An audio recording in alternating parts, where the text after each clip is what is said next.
What if I told you that Vikings once landed on the shores of Africa? Not a rumor, not a legend invented centuries later. This actually happened. In 859 AD, 62 longships slipped through the Strait of Gibraltar and turned south. Led by Björn Ironside, the son of the most famous Viking who ever lived, they sailed straight into waters no Norseman had ever touched. They raided Morocco, they burned their way across Spain, they attacked the Balearic Islands, southern France, and then Italy, where they made a mistake so embarrassing that the sagas tried to bury it for 1,000 years. But I'm going to dig it up. This is the raid that history tried to erase, and by the end of this video, you'll understand exactly why. Before we go any further, 70% of the people watching this right now are not subscribed to the Old North. If you're someone who loves forgotten history told like it actually matters, fix that. Subscribe. It takes 1 second, and trust me, you're going to want to be here for what we're covering next week. Now, let's go back to 859. To understand why this expedition was so insane, you need to understand what the Mediterranean looked like in the 9th century. This was not Viking territory. This was the domain of the Emirate of Cordoba, one of the most powerful Islamic states on the planet. Their navy was sophisticated, their coastal defenses were battle-hardened, their cities were fortified with walls that had repelled invaders for centuries. And north of them, the remnants of the Carolingian Empire, Frankish kingdoms with standing armies, Italian city-states with Roman-era fortifications, the Byzantine Empire lurking in the east. The Mediterranean was a locked room. Every coastline was guarded, every harbor was watched, and into this locked room sailed 62 longships. Now here's what makes this even more remarkable. The Vikings who entered the Mediterranean had no maps of these waters, no knowledge of local currents, no understanding of the political alliances or the naval patrols waiting for them. They didn't speak Arabic, they didn't speak Latin, they didn't know the coastline. They went anyway. But this expedition didn't come out of nowhere. It had a backstory, and that backstory starts with a river in France. By the 850s, Viking raiders had been terrorizing the coast of Francia for decades. They had sailed up the Seine, they had besieged Paris, they had extracted enormous ransoms from Frankish kings who couldn't stop them. But the easy targets were drying up. Coastal monasteries had been stripped bare. Frankish defenses were improving. The rivers that once gave Vikings free access to inland wealth were being blocked with fortified bridges and chains. So two men, Bjorn Ironside and a Danish chieftain named Hásteinn, looked at their options and made a decision that would have sounded like madness to anyone listening.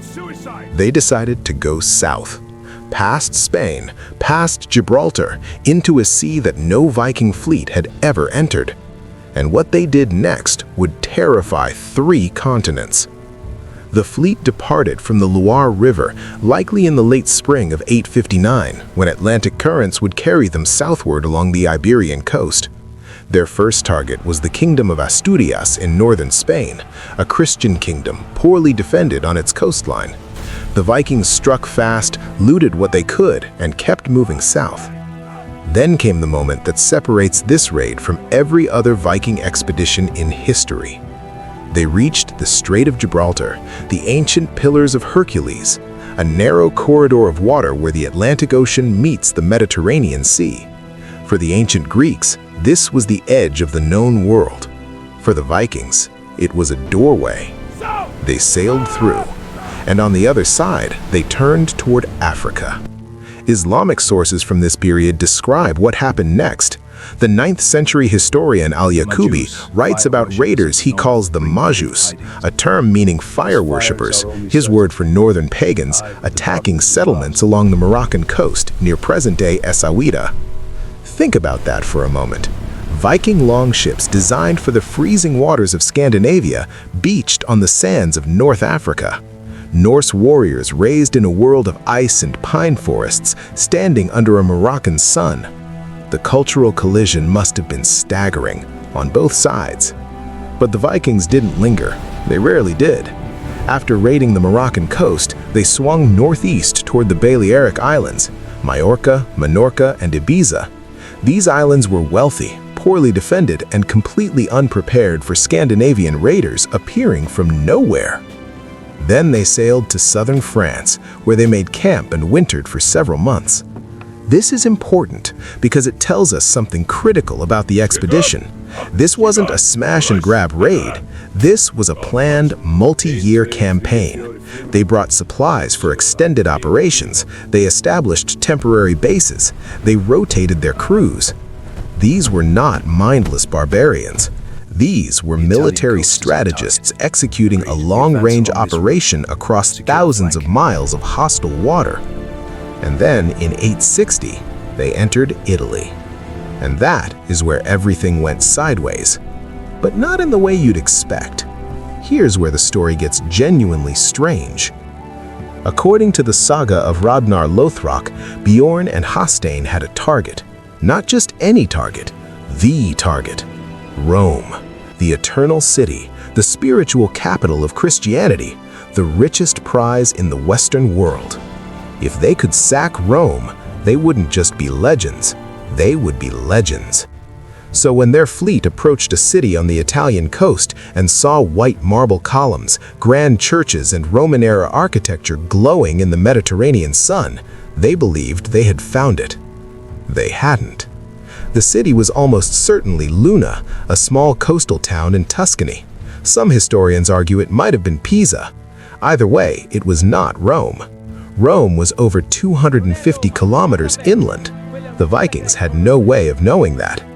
But what happened next became one of the most famous deception stories in all of Norse literature. The saga tells us that Hásteinn devised a plan. He sent messengers to the city gates, claiming that their leader, a great Norse chieftain, had fallen gravely ill during the voyage. He was dying, and in his final hours he had converted to Christianity and wished to be baptized and given a proper Christian burial inside the church. The city, moved by this apparent deathbed conversion, opened its gates. A funeral procession entered. Hásteinn lay in a coffin, carried by his warriors dressed in mourning. They reached the church, and then the coffin opened. Hásteinn leapt out, very much alive, sword in hand. His warriors drew weapons hidden beneath their cloaks. They killed the bishop, they stormed the gates from the inside, and the rest of the Viking force poured into the city. Now, did this actually happen exactly this way? Almost certainly not. The saga was written centuries later, and the coffin trick appears in other medieval stories. It's likely a literary device, borrowed or exaggerated.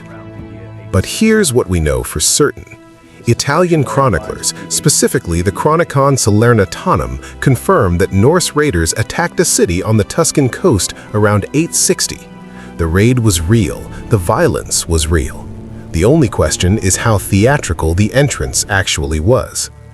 And here's the detail the sagas don't emphasize.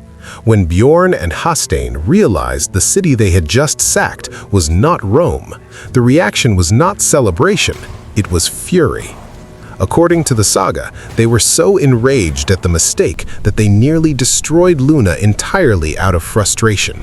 They had sailed thousands of miles, fought through storms and enemy navies, lost ships and men, and their greatest prize was a Tuscan town most Europeans had never heard of. But they weren't done yet, and what happened on the voyage home is something even the sagas couldn't exaggerate, because the sea did worse to them than any army could. The return journey broke them. By the time the fleet turned back toward Gibraltar, they had been operating in foreign waters for nearly 3 years. Their ships were battered, their crews were exhausted, wounded, and reduced by disease and combat. And now they had to pass through Gibraltar again, back into the Atlantic, this time heading north against the current. The Emirate of Cordoba was waiting. Islamic sources describe a naval engagement near the strait, The Moorish fleet intercepted the Vikings and inflicted devastating losses. Ships were burned, crews were captured or killed. Of the 62 longships that had entered the Mediterranean, fewer than 20 made it back through Gibraltar. Let that settle for a moment. They lost over 40 ships, hundreds, possibly over 1,000 men, gone, drowned, killed in battle, or captured and sold into slavery in Islamic markets, which is a part of this story that rarely gets discussed. The survivors limped back up the Atlantic coast. They carried gold, silver, and captives from 3 continents. They carried stories no one in Scandinavia would fully believe.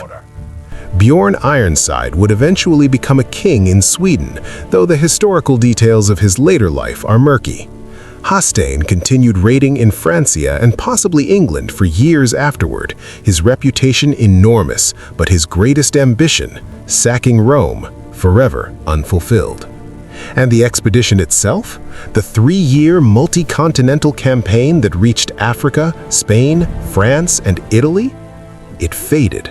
Not because it failed, but because the people who write history didn't know where to put it. And that erasure, that's the part of this story that matters most today.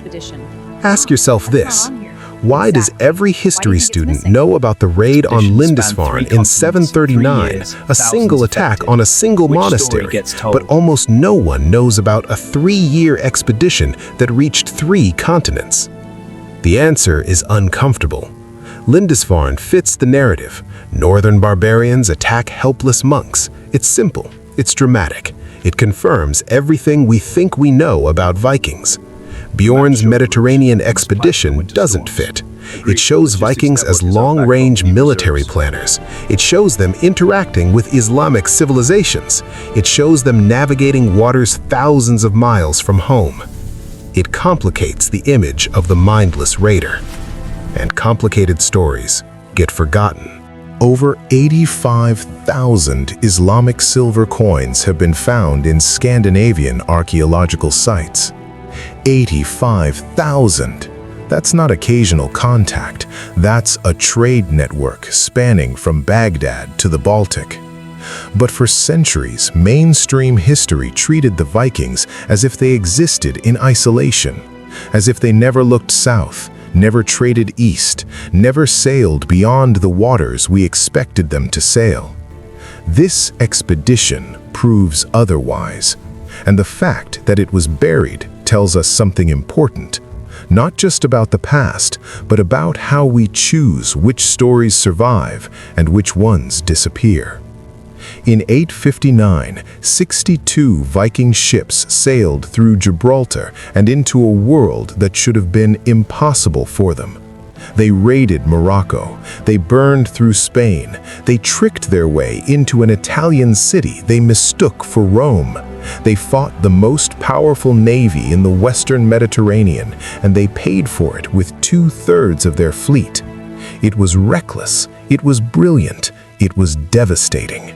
And almost nobody remembers it. But now you do. This is the kind of history that the Old North was built for.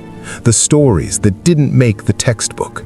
The chapters that got ripped out because they were too complicated, too strange, or too inconvenient. If you made it this far, you already think differently about the past than most people do. So hit subscribe if you haven't already. And leave a comment telling me this: which part of this expedition surprised you the most? The African raids? The fake funeral? The 40 lost ships? I want to hear it. I read every single comment. And one more thing. Next week on the Old North, we're covering something I've been researching for months. There's a place in the North Atlantic, a place the Vikings reached long before Columbus was ever born. They built settlements there, they fought battles, and then they vanished. The sagas told us one thing. The archaeology is telling us something very, very different. You're going to want to see that one. Until then, Skål.